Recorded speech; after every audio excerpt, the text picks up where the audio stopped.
All right, joining us on Instant Reaction and Instant Preview segment number 30 is features writer for The Athletic based right here in New York and author of the upcoming book Kingdom Quarterback, on sale on August 22nd, 2023, is Rustin Dodd. Rustin, thank you so much for joining us here tonight. How are things going in few miles west of us? They're going well. Thank you for having me. I appreciate being on. Yeah, absolutely. So let's start off obviously with with Patrick Mahomes. He's just an absolute dynamo amid a high ankle sprain that he suffered against Jacksonville, and there were a couple of times against Cincinnati where things looked a little some folks were kind of taking deep breaths. Every time that there was a potential sack or even a pressure or even a hurry or anything along those lines, and you know Mahomes just was able to beat every single one of those exhales from the fans. So, what have you seen here with Mahomes this last week or even 2 weeks since he suffered that high ankle sprain? Well, the fascinating thing about Patrick Mahomes is how I mean, he's amazing in a lot of ways, but has to be one of the best healers, I guess, or one of the best people at coming back from injury that I've seen, particularly in the NFL, but like maybe in all of sports. I mean, going back to the Chiefs Super Bowl season in 2019, he dislocated his kneecap in a road game at Denver. I don't know if you guys can kind of remember that image of his knee kind of like being kind of twisted around. Yeah. Um, he literally was back in about 3 or 4 days, practiced that next week, and the Chiefs held him out for 2 weeks, and then they had a bye week, so he ended up missing 3 weeks, missing 2 games. But I really think, and he's kind of said this, like he probably could have played 1 week after dislocating his kneecap. And then he had a high ankle sprain that same season that he came back from in a week. And it's like, it's not clear exactly how severe this high ankle sprain was, but, it was, high ankle sprain. It was at least, if it was the most mildest degree of high ankle sprain, it's still probably for the average, football player, it's probably a 3 to 4 week injury at least. And so that he was able to get back and play at any level is impressive. And then you could tell that he was limited. He even said, he tried to evade, even like just moving around the pocket like he normally would. He'd get to the outside for like 7 or 8 yards or maybe run for a first down. He wasn't quite able to do that. Right. So he was a little bit limited, but on the last play of the game, I think his trainer that he's worked with since he's a kid. And I think this was maybe it was a next gen stat, but his trainer highlighted this. He got up to 18 miles per hour on the field on the last play of the game at top speed, which I guess if you translate that is basically about a 4.5 40 speed. He was I think he ran about 18 yards on that play. It was like a 6 yard gain. But I mean, he's just able to do amazing things. And so, I was not surprised that he played to the level he did. I thought, that he might just be a little bit more limited and he would have to, be kind of just a pocket passer. And that's essentially what he was. But overall, I mean, I guess it was just another kind of, added to the legend, I guess. But it was a really impressive performance. Yeah, it's really amazing to see what he was able to do, and obviously, what the defense was able to do too. Where this is a defense led by Steve Spagnuolo that, I mean, I know Mike's going to talk about it. Obviously, Chris Jones, Frank Clark, and big deal obviously with L'Jarius Sneed being out and with that concussion. But Mike will follow up on that right now. Go ahead, Mike. Hey, Rustin, thanks so much for taking some time out with us to talk about the Chiefs. Segueing right into, perfect segue from what Joey was saying. Let's start with Chris Jones. I mean, he gives you the big sack to really put the Chiefs back out on the field right at the end of the fourth quarter, allowed them to kick that game-winning field goal, send them to the Super Bowl. It just seems like season after season, he's continued to, I don't want to say improve, but continue to almost like Mahomes on the offensive side of the ball. The legend continues to grow more dominant. And Sunday just really had to show. I mean, how much of a leader How good is that defense with him? What does he really mean to that side of the ball for Kansas City? Well, I think probably over the last like 4 to 5 seasons, Chris Jones has probably been the best defensive tackle outside of, best defensive lineman potentially outside of Aaron Donald. But I don't think he's ever really been on that Aaron Donald level, like he's probably just a tier below, even though he might, arguably is the second or third best player. I mean, that's just sort of the level that Aaron Donald has played at. I don't think he's quite reached that level. But this season, I think this season has been sort of like him getting to that next level, that sort of Aaron Donald sort of peak where he can be double teamed in a game and still impact a game. I mean, he was, I think, double teamed about 60 to 75% of the time on Sunday, and was still, making plays. And, oftentimes if you watch the Chiefs over a long period of times, there are games where, Chris Jones takes up 2 players on every, snap, and he doesn't do a lot in games. I mean, he might, disrupt some plays in the run game, or he might, but mostly he's just taking on 2 guys every play, and it creates a lot of, opportunities for other guys. So sometimes you can watch the Chiefs and there'll be 2 or 3 games during the season where, you just don't think about Chris Jones, but he is, grown into, one of the, the best, defensive players in the NFL. And he really, the only thing on his resume, he had an incredible Super Bowl. If you go back and watch the fourth quarter against the 49ers in the 2019 season, he really kind of changed the game over those last couple of drives for the Niners, but he didn't get a sack. He just, he disrupted some passes. He pressured Jimmy Garoppolo, and really was maybe outside of Mahomes and, was the biggest reason they won that game in the fourth quarter. But he had never had a postseason sack, which was kind of just a strange statistical quirk, I guess. But also it just shows that he had not really, there had been some games in the postseason where I think he felt like he could have played better. And Sunday was just, I think he was motivated to finally get at least one postseason sack, and then just prove that he is sort of at that Aaron Donald level of defensive lineman. And so going further off of that, I think, of course, it always seems between the Chiefs and Bengals to be a really close game ever since, especially Burrow's come into the league and whatnot.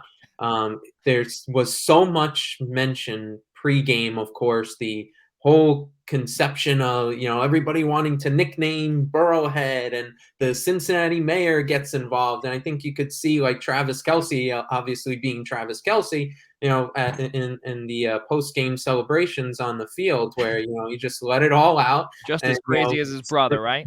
Yeah, exactly. I mean, just really celebrated the win and threw all the criticism and all the Burrowhead nicknames right back in everybody's faces.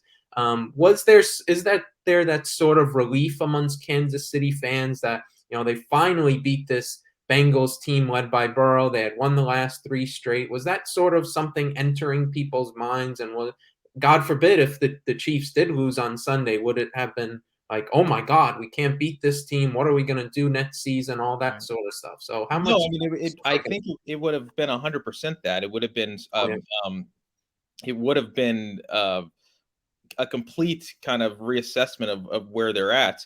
It probably would not have been a fair takeaway. Like it would have been a little bit of an unfair narrative, because if you watched the 3 games before that, the Chiefs controlled 2 of those games and frankly kind of gave them away. There was the game in Cincinnati in the regular season last season. They were up by double digits, same as they were up 21-3 in the AFC title game. I mean, they lost those games. I mean, Cincinnati came back and won those games, but the Chiefs were in control of those 2 games. And then in the game in the regular season this year, Chiefs had the lead late, had a fumble with Travis Kelce, and probably that was a coin flip game. And then so, if they would have lost 4 in a row, though, that would have felt like not only would it have been losing, 4 kind of coin flip games in a row, but it would have been games that they, theoretically could have been 3-1 in those 4 games. But so I think if anything, if this game was sort of the bounces went the Chiefs' way finally against the Bengals, and I think if these the Cincinnati and Chiefs, the current teams, and teams change every year in the NFL, so it's kind of hard to say this, but like if the teams from the last 2 seasons played 10 times, I think the Chiefs would win about 60% of the time. I think they Oh, yeah. are. I think they are a better team than the Bengals, but they're not that much better. And I think you could see that on Sunday. That's definitely a fair point. I never really thought of that too, especially when, you look at both sides of the ball too for Kansas City, and it almost seems as just, they're stacked from, both sides of the ball. But obviously, on the defensive side, there's a little bit of, I guess, drop off, if you will, when, and again, I don't want to say that much of a drop off, but a little bit compared to like San Francisco or I'm still not 100% on board with the Eagles defense, but that's for another show, another time. But that defensive line for Kansas City is just, it's so powerful. Same thing also with Frank Clark too on the ends. It's truly remarkable to see. But something else too, and say my last question before we get into your book, and then we'll wrap it up here. The wide receivers is definitely something that we're going to be watching out for, Rustin, because obviously now we're seeing that McCole Hardman, who suffered a pelvis injury, he wasn't considered doubtful, but there's a lot of reports going out there saying that he's probably out for the Super Bowl. So they lost Juju Smith-Schuster, they lost Kadarius Toney, and now McCole Hardman. So where do you go from here? For other guys not named Marquez Valdez-Scantling. It's a good question. I mean, it's going to be a major storyline heading into the game, just how healthy that receiving core is. But like, I think if you've seen the Chiefs play this year, they have a lot of depth at the receiver position. As long as Travis Kelce is healthy, and as long as they got three other guys to put on the field, I think they're going to be okay. As long as they have Marquez Valdez-Scantling, I think that Justin Watson, who's a kind of just a journeyman at this point, but has been pretty good for them. He'll be back for the Super Bowl. Juju Smith-Schuster, he might be limited, but they have Sky Moore, a rookie. I think they'll be able to patch it together at the receiving core as long as Kelce is healthy, and he was a little bit limited, I think, with back issues in the AFC title game. If he's back at a closer to 100%, I think you have less worries about the Chiefs offense. I think it's really making sure that they're healthy on the defensive side. They had a lot of injuries. L'Jarius Sneed, one of their top cornerbacks, he got injured in the AFC title game with a concussion, so he's in the protocol. Willie Gay, their starting middle linebacker, got banged up. So those are actually the injuries that I think you really need to kind of watch going into the Super Bowl. Just making sure that the Chiefs are healthy on the defensive side, because they have a little bit less margin for error there. But it's been, it's like if you were, the Chiefs are an interesting team, right? Because when Patrick Mahomes was on his rookie contract, they were loaded on offense. They had some big stars on defense. When you have a rookie quarterback, you have all this money to throw around, and they weren't perfect in terms of free agency and filling out the roster, but they had a really good roster, and you saw how good they were in 2019 and even in 2018 when they lost in the AFC title game to the Pats. Yeah. But once that quarterback gets that big deal, right, it's like, okay, now we have less, money to throw around. We have, our roster not as quite as good.